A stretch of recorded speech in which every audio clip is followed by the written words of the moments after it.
வணக்கம். இன்றைக்கி lunch box சீரீஸோட 14th recipe பச்சைப்பயிறு சாதம் செய்கிறத பார்க்கலாம். குவிக்காக செஞ்சு முடிச்சிடலாம். லஞ்சுக்கு பசங்களுக்கு பேக் பண்ணி கொடுக்க ஒரு ஹெல்த்தியான டிஷ். குக்கரில் 3 டீஸ்பூன் எண்ணெய், 1 டீஸ்பூன் நெய், ஒரு சின்ன பீஸ் பட்டை, 2 லவங்கம், 1 டீஸ்பூன் துருவின இஞ்சி, 8 பல் இடித்த பூண்டு, ஒரு பச்சை மிளகாய், ஒரு கொத்து கருவேப்பிலை, ஒரு வெங்காயம் சேர்த்து நல்லா வதக்குங்க.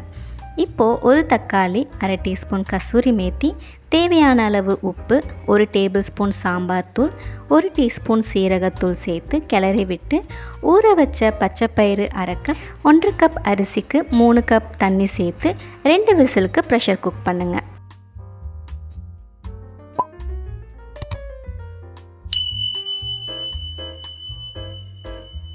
கடைசியாக கொத்தமல்லி தூவி இறக்குனா ஹெல்த்தியான பச்சைப்பயிறு சாதம் ரெடி. டேஸ்ட் ரொம்ப நல்லாயிருக்கும். ட்ரை பண்ணி பார்த்துட்டு எப்படி இருந்துச்சுன்னு சொல்லுங்கள். பிடிச்சிருந்தா லைக் பண்ண மறந்துடாதீங்க. இதே மாதிரி நிறைய வீடியோஸ்க்கு ஹோம் டேஸ்ட் சேனலை சப்ஸ்கிரைப் பண்ணுங்கள்.